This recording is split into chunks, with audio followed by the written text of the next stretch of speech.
ये सरकार जिस तरह से इन कानूनों को लेकर आई है, कोई भी संवेदनशील सरकार ऐसा कानून नहीं ला सकती। लेकिन ये सरकार तो निश्चित रूप से तानाशाह सरकार है।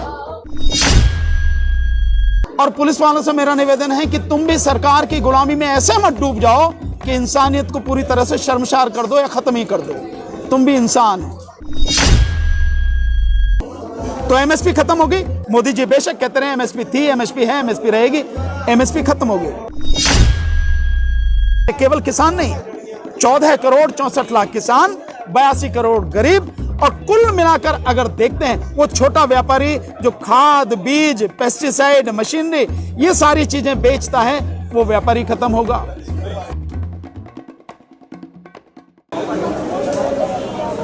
साथियों, सत श्री अकाल, जय भीम, नमस्कार, आदाब।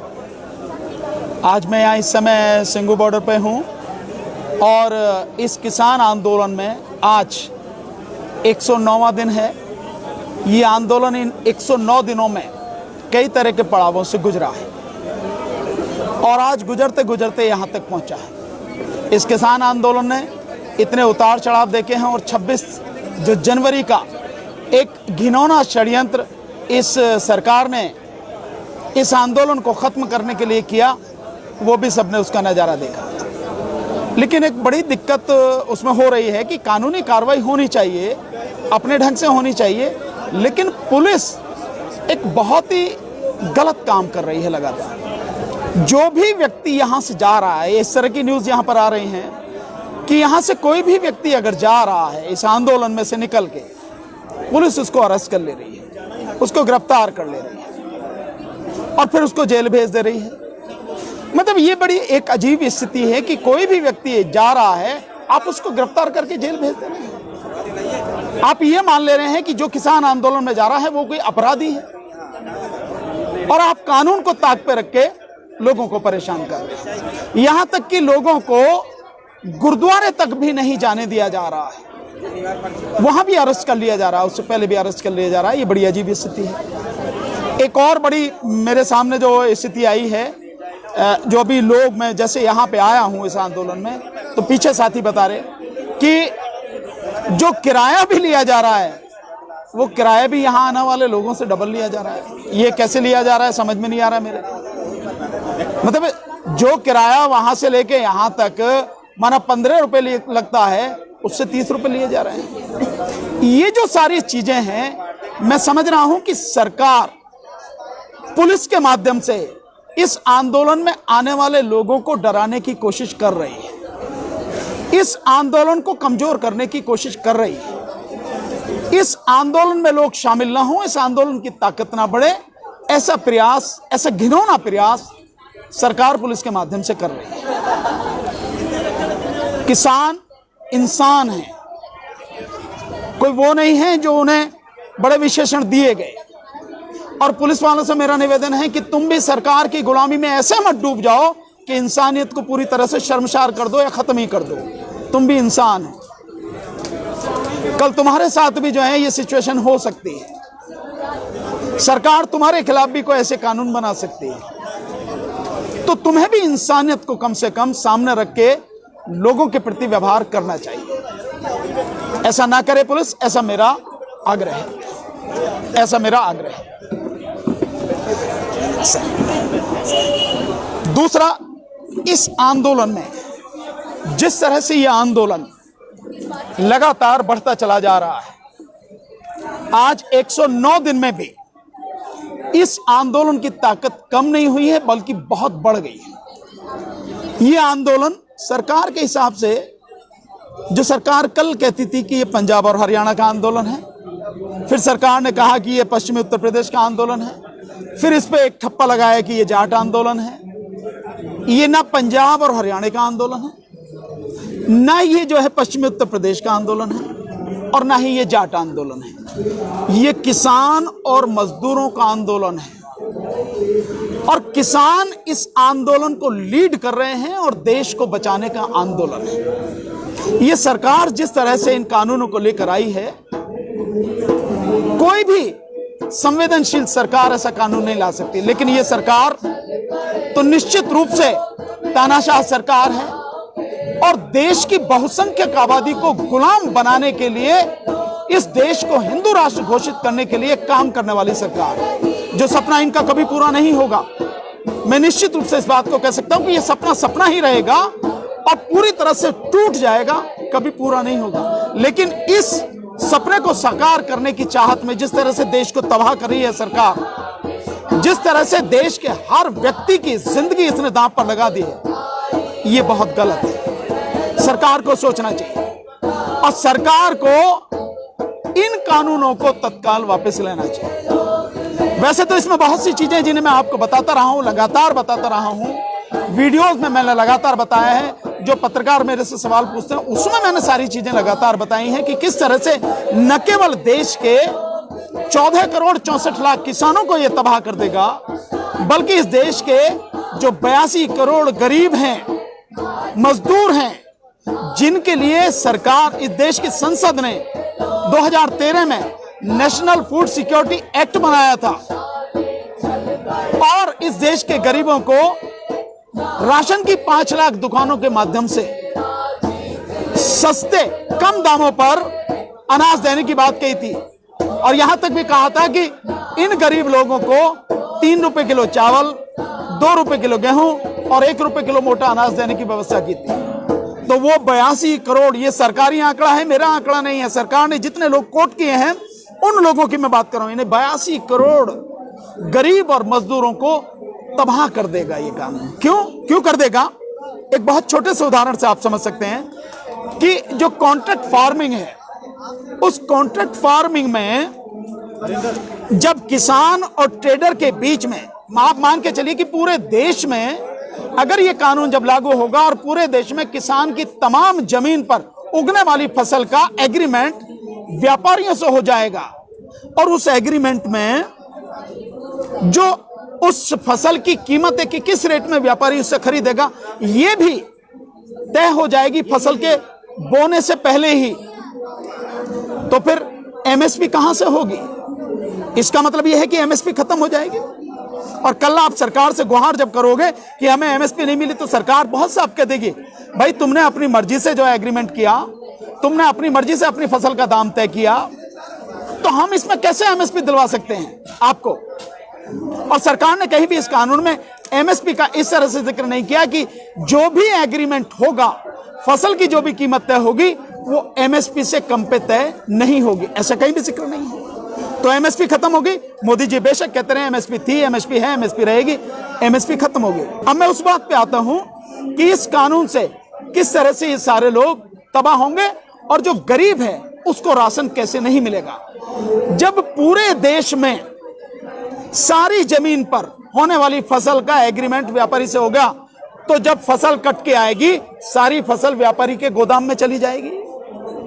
तो इन 82 करोड़ लोगों को, जिनके लिए 2013 में नेशनल फूड सिक्योरिटी एक्ट बनाया था, उनके लिए राशन की दुकानों पर देने के लिए अनाज कहां से आएगा सरकार के पास?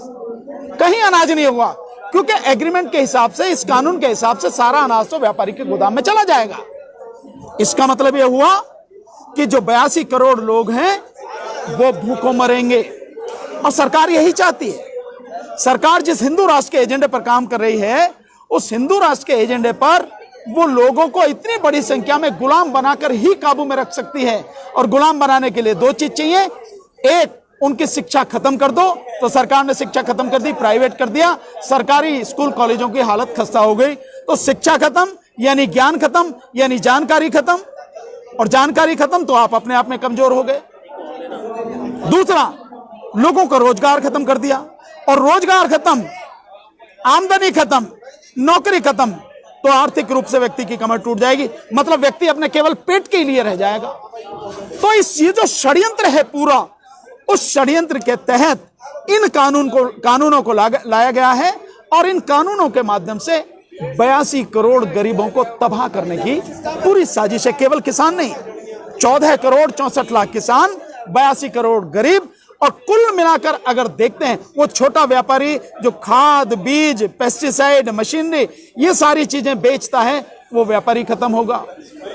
तो मतलब इसका ये हुआ कि इस देश में इस कानून के माध्यम से लगभग 120 करोड़ लोगों से ज्यादा की संख्या को पूरी तरह से तबाह करने और गुलाम बनाने के लिए कानून लाया गया। वैसे अगर देखा जाए तो जो प्राकृतिक न्याय की बात करते हैं, नेचुरल जस्टिस की बात करते हैं, हर वो कानून जिस कानून में अदालत का दखल रोका जाए, यानी उस कानून के तहत अगर कोई काम होता है तो कोई व्यक्ति अदालत नहीं जाएगा, ये रोक अगर लगाई जाए, अपने आप में ही वो कानून पूरी तरह से गैर कानूनी और गैर संवैधानिक है। और इस कानून में ऐसा ही है। इस कानून की जो धारा 22 है, वो धारा 20 है। धारा 20 में यही कहा गया है कि कोई भी व्यक्ति इस कानून के लिए अदालत में नहीं जा सकेगा। इसका मतलब यह है कि कानून गैर कानूनी, गैर संवैधानिक। मेरा एक सवाल है बहुत छोटा सा, अगर मोदी सरकार द्वारा लाए गए ये कानून सही हैं, ये मोदी सरकार द्वारा लाए गए कानून अगर लोगों की भलाई के लिए हैं, अगर सरकार की नीयत साफ है, तो फिर अदालत में जाने की रोक क्यों लगाई गई? अदालत में ना जाए कोई व्यक्ति, ऐसी रोक क्यों लगाई गई? सरकार को होना चाहिए कि कोई कहीं भी जाओ, हमने जो फैसला किया अगर लगता है हमारा फैसला गलत है तो आप जाओ अदालत में, कौन सी दिक्कत है? नीचे जाओ कोर्ट में, ऊपर तक सुप्रीम कोर्ट तक जाओ, क्यों दिक्कत है?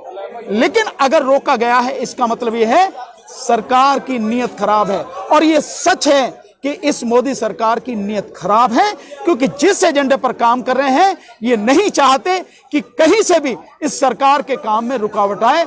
और अदालत में, माना अदालतें भी अब सरकार के हिसाब से काम कर रही हैं, पर कुछ जजेस तो ऐसे ईमानदार, इतने मजबूत हैं, इतने स्ट्रांग हैं, कानून इतना बढ़िया तरीके से समझते और लागू करते हैं कि सरकार के लिए दिक्कत खड़ी हो जाएगी, इसलिए अदालत में जाने से ही रोक दिया जाए, नंबर 1।